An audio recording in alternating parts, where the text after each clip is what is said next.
We are the Liberty Intelligence Organization Network. And this is our news recap show. I am your host. You can call me the Captain.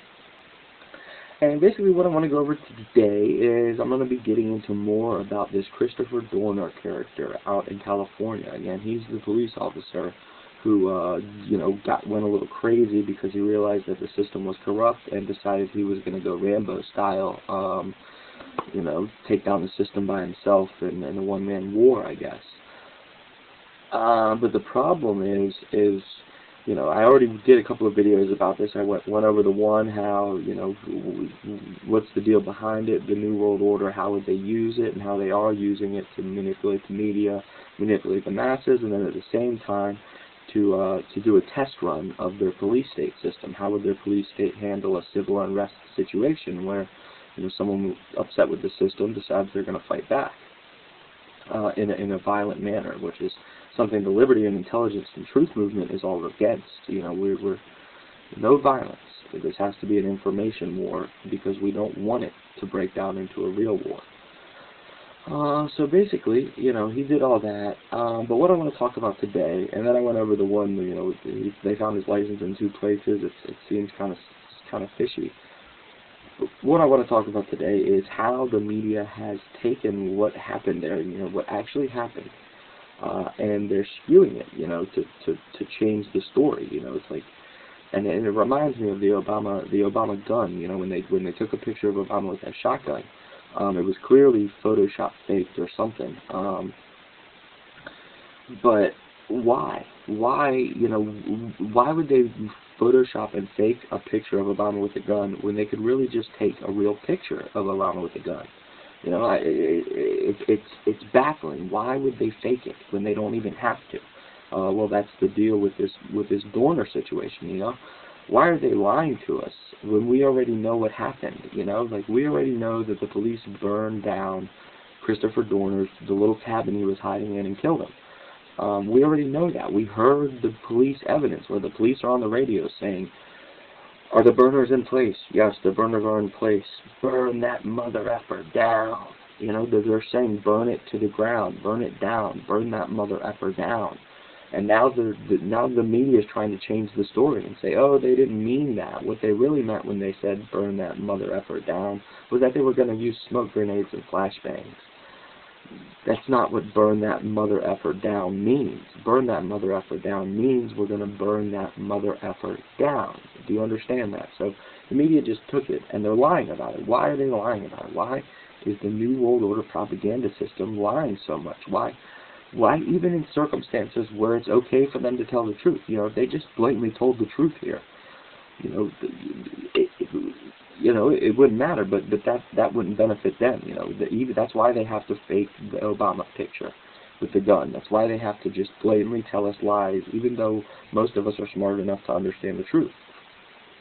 They're blatantly doing it to turn everything upside down. Good is bad, bad is good, up is down, down is up. They're just flipping everything around. That's why they lie so much. They've lied so much already that even when they can tell the truth, when they don't even have to lie, they do anyway. They just can't help themselves. So that's just what I wanted to go over. And again, I provided some links to it where you can actually go ahead and watch the video where the cops are going, burn that mother effer down, and then where the news people afterwards are saying, oh, what they really meant was they we're just gonna. They're just, a flashbang accidentally started the fire. They didn't really mean they were going to burn it down with gasoline and fire. When they said, bring the gas, bring the burning gas, and they said, burn this mother effer down, they didn't mean it was burning gas for lighting a fire so that they could burn the cabin down, even though that's what they said. They really meant that they were going to use flashbangs and smoke grenades, and they accidentally may have started a fire.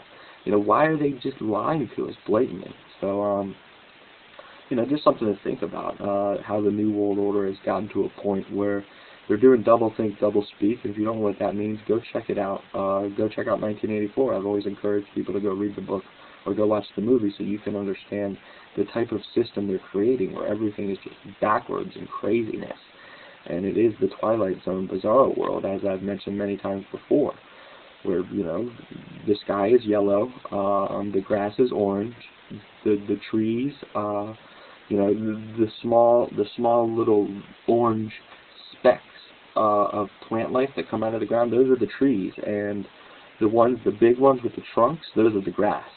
But you see, that's the type of world we're working towards, where they can just flip everything around, you know, and they can say, well, wood's really metal. And if someone says, no, wood's wood and metal's metal, they'll say, you're a conspiracy theorist, wood and metal are the same thing. You know, and because people will go, oh, well, maybe I'm wrong, maybe wood and metal are the same thing because the government says so. Oh, the UN's told me so the UN wouldn't be wrong. You know, and it creates a God complex with the people in charge, where we're the lowly peasants that don't know anything, and they're the gods that dictate the rules of the world. That is essentially what the system they want to create, where they can do no wrong and everything they say is right. And we're, you know, because we don't have that position, we don't put on the uniform of a New World Order spokesperson, we don't matter. Our voices don't matter, the knowledge we have doesn't matter, and all that stuff. So this is just a continuation of that demonization and you know, total confusion that they bring about with their deceptions. And I hope people don't get caught up into this deception, because it is blatant. You know, that'd be like them saying the Twin Towers never fell down. You know, what happens in the future when they say the Twin Towers, airplanes never flew into those never fell down? You know, and anybody who says they did is a conspiracy theorist. You know, and you may think that's funny now, like, oh, well, who would believe that? Well, think about the kids that are being born now that didn't witness 9/11. When they grow up, the government's going to be able to tell them whatever they want to tell them, and they're going to believe it because they don't know any better. And that's the way the system likes to work. So let me do a time check here. Now, the reason I know that's the way the system likes to work is because I saw it in high school. In high school, when I first started high school, we had an open lunch policy, which meant at lunch you could go out, go to McDonald's, go to Burger King, you know, go to the local sub shops. There's a lot of small, little localized restaurants around the school that specifically cater to the school kids during that lunch break. But then I noticed in my senior year that we got a new principal, and the new principal wanted to do away with the open lunch policy. So they started by saying ninth graders, you know, the freshmen, weren't allowed to go out to open lunch. And I always told people, you know, I said, you know, watch, next year those freshmen, when they get to the sophomore age, they're going to say, okay, now sophomores and freshmen aren't allowed to go out for lunch. Until eventually it's the seniors, you know, the class that started with not being allowed to go out to lunch. By the time they're seniors, they phased out the open lunch policy. Well, that's how the New World Order works. They indoctrinate the younger generations to accept their tyranny, and then wait for the older generations to die off, so that the younger generations have no idea that before it used to be more liberty. You know, they have no idea. They've been taught that this is just the way it's always been. So that's how it works. You know, it may not affect you because you know that 9/11 really happened. But think about the kids when they grow up. Are they going to know? You know, they might just say the Twin Towers never existed. They never even built a World Trade Center. You know, so that's the way it works. And that's just how they like to do it. It is a smart tactic for indoctrinating the people, by focusing on the children and waiting for the generations that know better to die off. Now, unfortunately, as I mentioned, the New World Order is in warp speed, so that old system doesn't apply anymore. Now they're just going to say, if you're loyal to us, you get to live. If you are one of those liberty truth people, well, we have a place for you. So that's what warp speed indicates, and the gun confiscation, all that stuff I went over before. So thanks for tuning in. I hope you find this informative, and as always, stay strong, stay safe, stay free, and stay informed.